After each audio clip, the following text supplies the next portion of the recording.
Bon, Michel, dimanche, 5 km d'échauffement avec quelques accélérations minimum. Ensuite, tu rentres dans le sas 10-15 minutes avant, si tu peux, et tu continues à bouger. Et bien entendu, tu pars à la bonne allure. Tu as travaillé pour faire 2h44, c'est-à-dire 3h53, 3h54. Surtout, tu pars pas plus vite pendant les 10 premiers kilomètres. On est bien d'accord?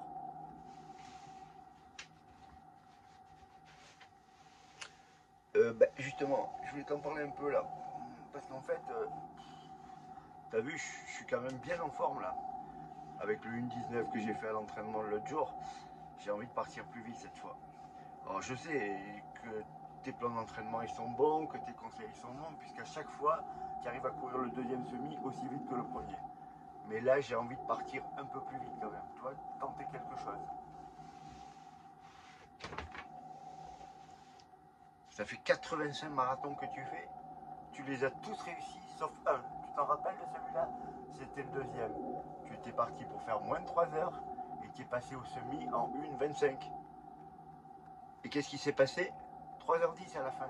3h10, des crampes, tu n'arrivais plus à marcher. Tu as oublié ça?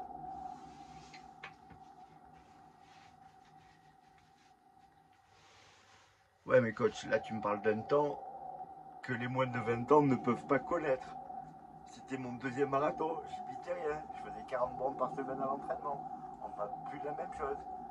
Là maintenant, on va dire que même si je ne suis pas un super athlète, avec l'expérience que j'ai, l'entraînement que je me tape, c'est un petit peu différent.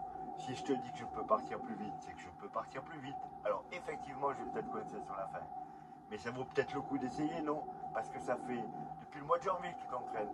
Tu as fait janvier, février, mars, après tu t'es blessé, donc tu as coupé. Mais tu as quand même couru le marathon de Milan dans des conditions pas possibles. Tu as quand même fait moins de 3 heures, on ne sait même pas comment. Ensuite, tu as coupé une semaine. Et ensuite, je me suis entraîné pendant 7 mois. 7 mois pour cette course. Et tu me dis, fais comme d'hab, pars tranquille, pars à ton rythme. Non mais, je serai peut-être plus jamais dans ces conditions-là. Oh, j'ai 58 ans. Il faut peut-être prendre le record maintenant. Alors je sais bien que j'ai fait 2h45 à Berlin grâce à tes conseils. Mais là, si on envoyait tout en cul et qu'on passait un peu vite, qu'est-ce que tu en penses?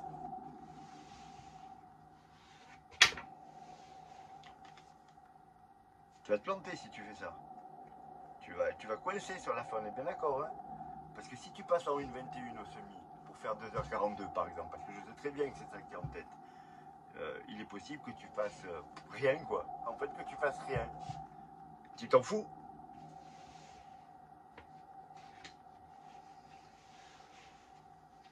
Bah ouais, complet en fait. Parce que j'ai fait 2h45 à Berlin, qui est déjà génial. Là, mon but, hormis faire 2h42, 41, 43, c'est vraiment de monter sur le podium. Alors je sais que la première place, c'est mort. Parce qu'il y a Momo, là, le Parisien, qui va courir en 2,30. Et là, malheureusement, même si je faisais 3 cures de PO dans la nuit, il n'y a rien à faire. Mais par contre, 2,42, 2,43, je suis quasiment sûr de monter sur le podium.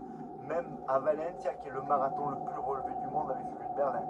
Donc, je te le dis clairement, on va tenter. Après, si j'ai pas les jambes, ben j'ai pas les jambes. Mais je vais quand même tenter de passer pas très loin d'1h21 au semi. Et puis si t'es pas content, c'est pareil. Et puis tu m'engueuleras après. Mais là, on va le faire. D'accord? Bon, ben fais comme tu veux. Mais il faudra pas te plaindre. D'accord? Si jamais tu exploses et que ça finit en footing, tu te plaindras pas, on est bien d'accord. Je vais te laisser faire. Ok, pour essayer de passer près d'1h21. Si ça marche, chapeau.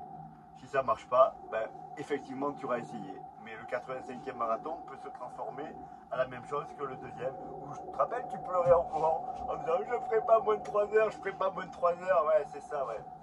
Alors, vas-y, fais-toi plaisir. Bon, pour tous les autres qui regardent la vidéo, il est bien entendu que vous partez à la bonne allure.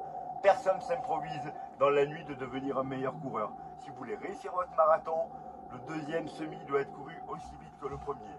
Je l'ai fait 83 fois quasiment, donc on continue comme ça.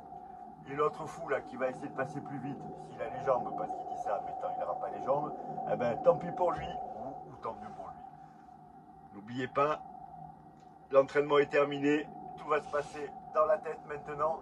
On n'oublie pas de bien s'alimenter pendant la course, les gels, toutes les 20 minutes, on calcule combien on a besoin de gel, 50 grammes par heure environ de glucides, et on boit à chaque ravito, parce qu'on ne trimballe pas de l'eau, on n'est pas des chameaux, et on réussit une super course pour ceux qui courent Valence, et je sais que vous êtes très nombreux dans la région, et beaucoup dans le monde, puisqu'il y a 30 000 personnes. Je vous dis à bientôt, je vous raconte la course quand l'autre fou l'aura fait, et puis entraînez-vous bien, et à bientôt.